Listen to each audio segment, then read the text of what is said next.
2012 నాటికి ఒకసారి మనం చూస్తే ఆ రోజు ఆ ప్రభుత్వం ఖర్చు పెట్టింది 168 కోట్ల రూపాయలు మాత్రమే ఖర్చు పెట్టారు. అంటే 38,500 కోట్లలో 168 కోట్లు ఖర్చు పెట్టారు. మొబిలైజేషన్ అడ్వాన్స్ అండ్ సర్వేల పేరు మీద 1426 కోట్ల రూపాయలు బిల్లులు లేపారు అధ్యక్ష. అంటే పని చేసిన తక్కువ, సర్వే మొబిలైజేషన్ అడ్వాన్స్ పేరు మీద ఎత్తిన బిల్లులు ఎక్కువ. టాప్ మోర్ యూఎస్ బేస్డ్ ఈ లెర్నింగ్ ప్లాట్ఫామ్. మీరు కూడా స్లాట్ బుక్ చేసుకోవాలంటే ఈ నెంబర్ కి కాల్ చేయండి. ఈ విషయాన్ని కూడా గౌరవనీయులైనటువంటి మంత్రి గారు చెప్పుంటే బాగుండేది అధ్యక్ష. అయితే అధ్యక్ష tender percent I'm not yielding sir, I'm not yielding sir, I'm not yielding, I'm not yielding. This is not the way. Let me complete sir. అధ్యక్ష అయితే ఈ ప్రభుత్వం అధ్యక్ష సార్ గౌరవ సభ్యులు హరీష్ రావు గారు ఒకటే సూటిగా ఆడుతున్నారు అధ్యక్ష. గౌరవ సభ్యులు సూటిగా ఒకటే ఆడుతున్నా. 2013, 2005లో శాంక్షన్ చేయబడి బచావత్ ట్రిప్లర్ ప్రకారం Srisailam left bank canal tunnel సొరంగ మార్గానికి 30 టీఎంసీ నీళ్ళు అలాట్మెంట్ ఉండి మేము అన్ని పర్మిషన్ తీసుకొచ్చి స్టార్ట్ చేస్తే 2013లో అప్పటికి మాన్యువల్ టనల్ 7.5 కిలోమీటర్లు పూర్తి చేసినాం. ఇంకా మెయిన్ టనల్ నడుస్తున్నది. నడిచే సమయంలో వరదలు వచ్చినాయి 2009. ఆ సమయంలో కొద్దిగా ఆగిపోయింది. ఆ తర్వాత మిషన్స్ రిపేర్ చేసినా అయిపోయింది. 2013 అధ్యక్ష వీడియోలు ఉన్నాయి. ఆయన కూడా మన వీడియోలు చూపించి గౌరవ సభ్యులు చూపిస్తాను నేను. ఆ రోజు నల్గొండ ఎలక్షన్ వచ్చి ఏం మాట్లాడిన అధ్యక్ష, డైవర్ట్ అవసరం లేదు, సార్ డైవర్ట్ కాదు సార్. 2013లో మినిస్టర్ గారు ఈయన ఎన్నికల ప్రచారం వచ్చి ఎన్నికల ప్రచారానికి వచ్చినప్పుడు సూర్యాపేటలో బహిరంగ సభలో చెప్పిన మాట 2 మాటలు చెప్తా అధ్యక్ష. 2 మాటలు చెప్తా. జిల్లాలో 2 పొడుగు మంత్రులు ఉన్నారు, ఆ సొరంగం కదులుతలేదు, రేపు తెలంగాణ ప్రభుత్వం వస్తుంది, కుర్చేసుకుంటా ఇక్కడనే కూర్చుంటా ఇక్కడనే పండుకుంటాడు. ఒక్క అడిగినా 10 ఏళ్ళు అయింది అధ్యక్ష, 10 కిలోమీటర్లు పూర్తి చేయలేదు. 10 ఏళ్ళు అయింది, 10 కిలోమీటర్లు పూర్తి చేయలేదు.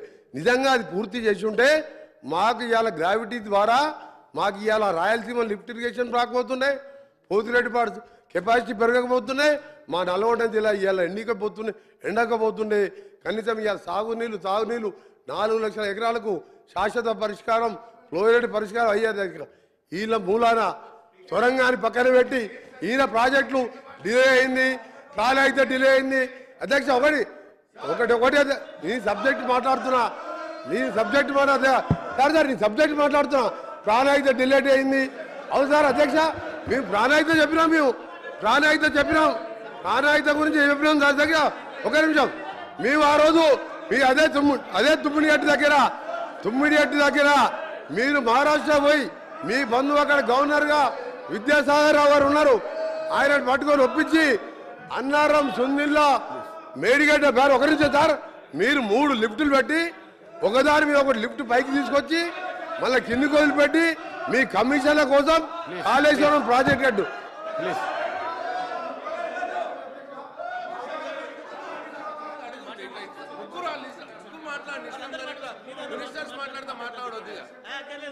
హరీష్ రావు గారు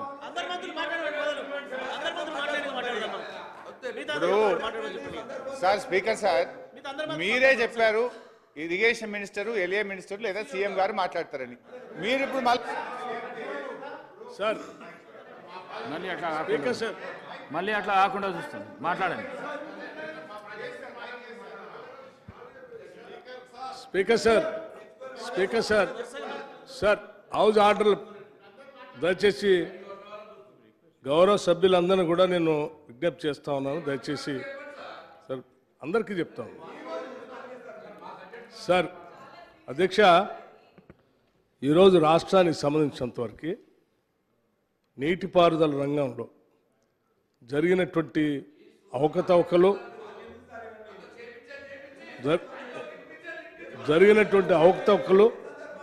2 నదుల పైన ఆనాటి గత ప్రభుత్వాలు 10 సంవత్సరాలు పాలన చేసిన టీఆర్ఎస్ పార్టీ నిర్మించినటువంటి ప్రాజెక్టులు, ఆ రెండింటినీ బేరీజ్ వేస్తూ తెచ్చుకున్న తెలంగాణ రాష్ట్రంలో ఏ నీళ్ల కోసం అయితే మనం ఆరాటపడ్డామో ఆ ఆరాటం పూర్తిగా నీళ్లలో పోసినటువంటి విధంగా నిధులన్నీ అయిపోయినటువంటి దృష్టాంతాలను చాలా స్పష్టంగా చక్కగా ఉత్తమ్ కుమార్ రెడ్డి గారు ఈరోజు మనకు ప్రజెంటేషన్ చూపించి చాలా